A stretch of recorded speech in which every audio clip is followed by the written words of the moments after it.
The secret to success is to stop caring. We're living in a world where everybody is hyper-focused on information. We have information of what's happening around the world in the palm of our hands, 24 hours a day, 7 days a week. You're getting inundated nonstop. It's a distraction from reality. It takes your interest and your time away from all the things you should be focusing on and puts it on all the minutia that's in the world. All of the noise that's out there. I need to know what's happening by some random person's house on the other side of the world at any given day that has no impact on my life. It's ridiculous. And yet it's in the palm of my hands and makes you crazy. The trust factor is your ticket to a better life. The trust factor shows you how to get through the night.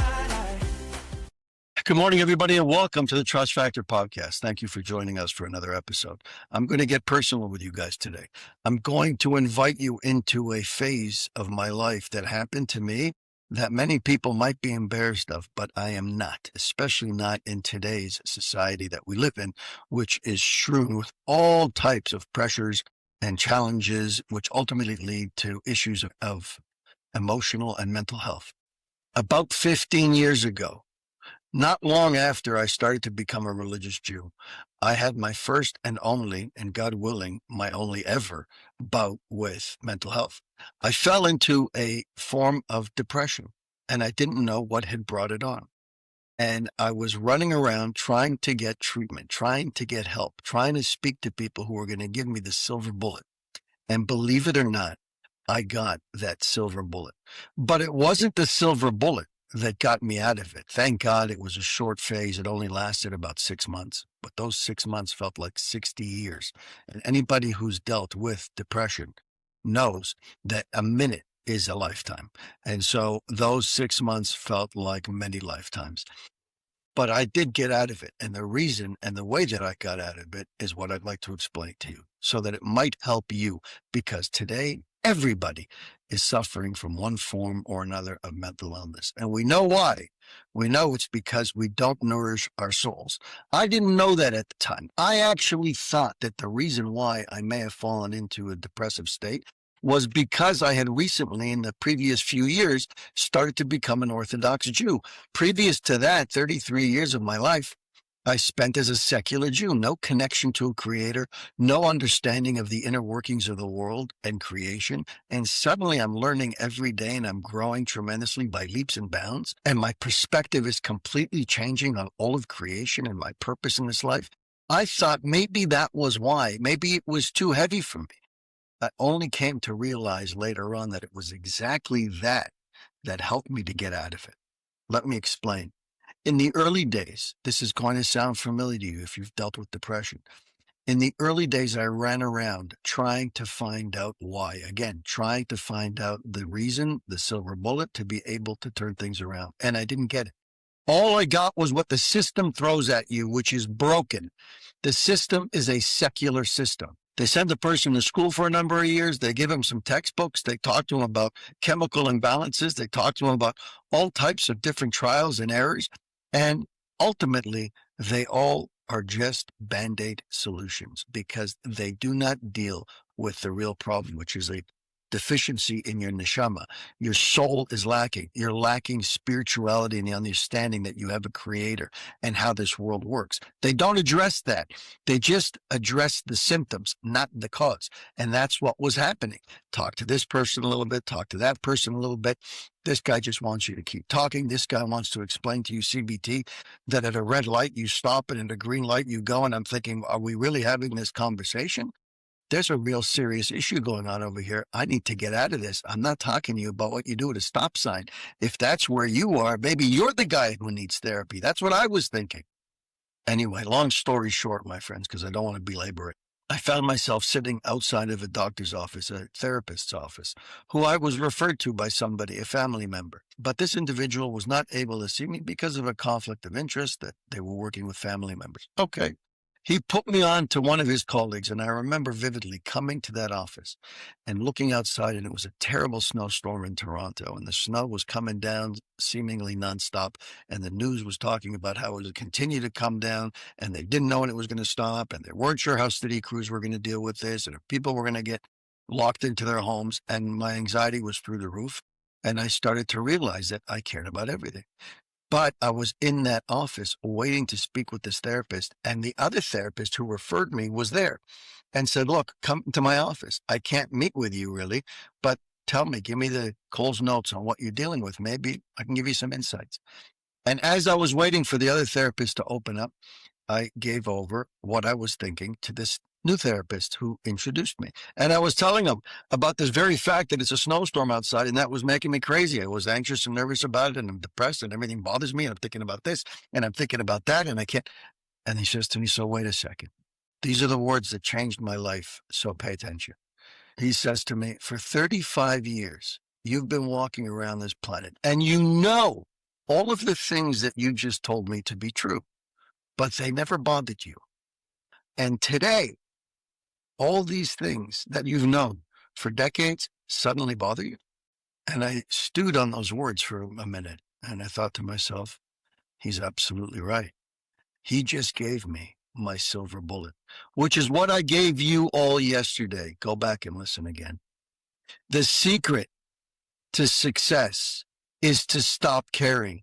We're living in a world where everybody is hyper-focused on information, on details. We have information of what's happening around the world in the palm of our hands, 24 hours a day, 7 days a week. You're getting inundated nonstop. You know what those red circles are on your phone that appear in all your apps every second of every day?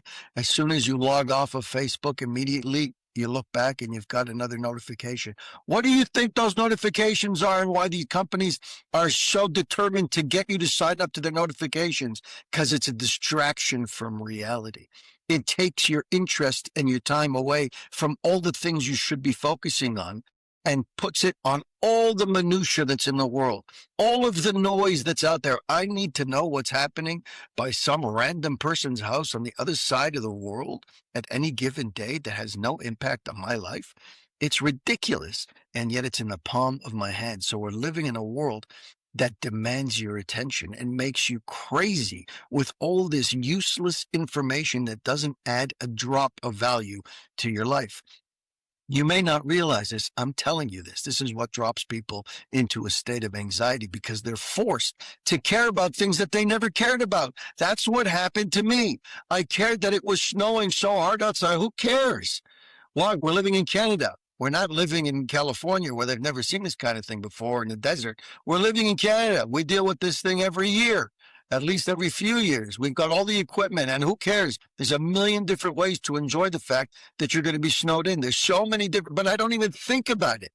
And suddenly I'm thinking about it, and suddenly I care. And that caring led me to anxiety. And the knowledge that this individual gave me, that started the work progress. That started me on a path of recovery that I led with the Torah, and knowing that Hashem controls everything and that I control absolutely nothing. The only thing I control is to get up and do something. Make a decision. Left, right, good, bad, up, down. That's it. The rest is out of my control. When you drill that into your head, all the weight of the world comes off of your shoulders. Suddenly you're able to just be and exist in any situation, and nothing phases you. So what did I do? I went to the opposite extreme. You'll remember in season 1, I talked to you about what Rambam Maimonides said about how you heal when you find out that you've got an extreme character in a certain area of your life. And for me, it was caring. I recognized that I cared too much. So what did I do? I went to the opposite extreme, and I stopped caring at all in a way that would normally be not good, in a way that would normally be destructive. But I went there in order to save myself. And I didn't care about anything or anyone for a period of probably 6 or 7 months, until what happened is exactly what Maimonides said. The pendulum swings. It starts on one extreme where you care about everything. You take it to the next extreme. You have to operate in the opposite extreme. for a while where I cared about nothing. And do you know what happened? Exactly what Maimonides Rambam said.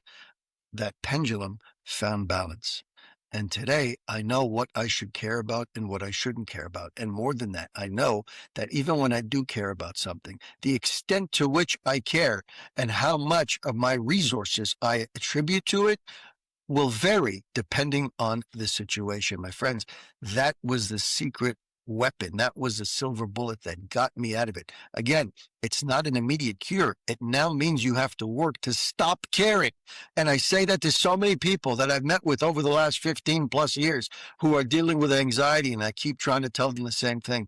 I don't care. Stop caring about all of these things and you will overcome your anxiety. But it starts with you stopping to care. I know it sounds difficult, but it is the secret. Just think about it. Listen, when I was in flight school, which was a long time ago, probably 30 years ago, I got my private pilot's license. I was working on the 47th floor, First Canadian Place, downtown Toronto. And my office overlooked Toronto Island, and I would see the planes coming and going. It was a beautiful thing. And like many people growing up as children, I was enamored with airplanes and I wanted to learn to get my pilot's license. So I reached out. And anyways, long story short, I had about 10 or 12 brokers working with me in the office at the bank. And we all signed up and we brought the flight school to our office. They did the flight training, the ground portion in our boardroom. And then we all started taking flight lessons. And like most people, statistically, what happened over here was the vast majority, probably 10 of the 12, stopped with the ground school. They didn't go anywhere. Myself and another couple actually started the in-flight classes. We went on flight with instructors. And ultimately, I was the only one of those dozen people that got my private pilot's license. But I tell you this why?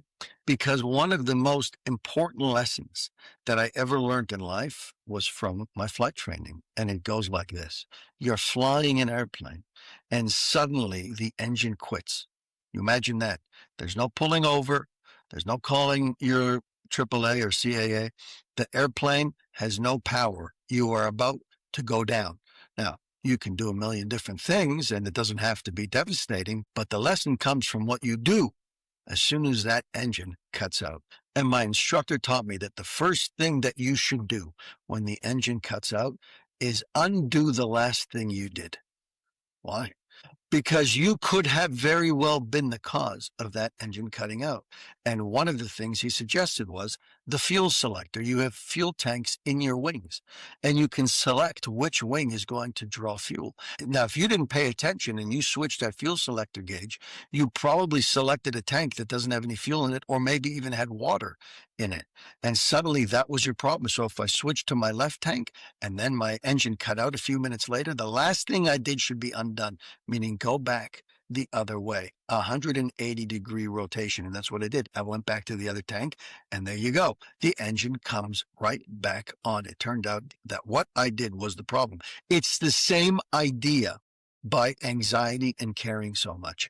If you find yourself in a situation where you're caring too much about something, do the opposite. Exactly what Rambam said. Go to the opposite extreme and hang out over there for a little while. And when you do that, you will undo the damage that was done by this extreme.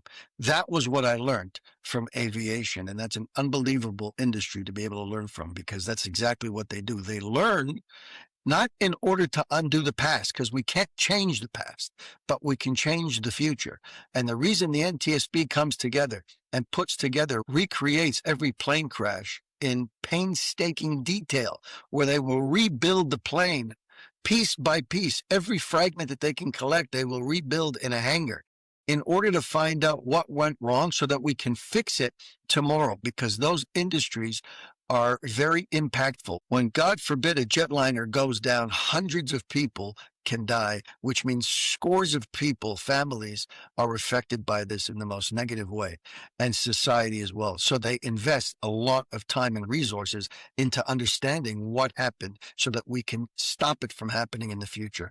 We know how to stop these things from happening. You have to undo what was done wrong. And that's what Maimonides says, and that's what I said, and that's what I did. And it got me out of a life-threatening situation, because anybody who knows anything about depression knows that if it's anything, it's life-threatening. We just lost, I was telling you about it a few months ago, a very close friend of mine who was dealing with depression her whole life and finally ended it.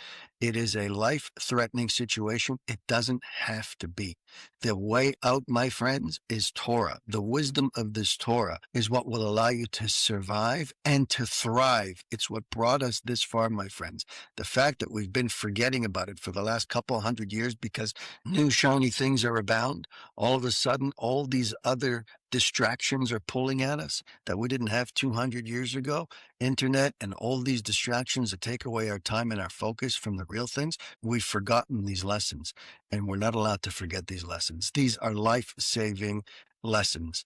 That's it for today, my friends. Have an amazing day. We're going to get right back into the book tomorrow and continue with this conversation around family and marriage. It's a tough one, but it's an important one. That, my friends, is real life. Have an amazing day. Thank you for spending time with us on the Trust Factor podcast. If you've heard something today that moved you, save this episode and share it with someone who might need to hear it. Be sure to subscribe so you don't miss upcoming conversations that challenge, empower, and uplift. And if you're on social media, connect with us. Leave your thoughts. Drop a quote that resonated with you. Hashtag the Trust Factor podcast. Until next time, keep growing in your trust and keep living with purpose. I'm Jesse Revivo, and this has been the Trust Factor podcast. Thanks for listening.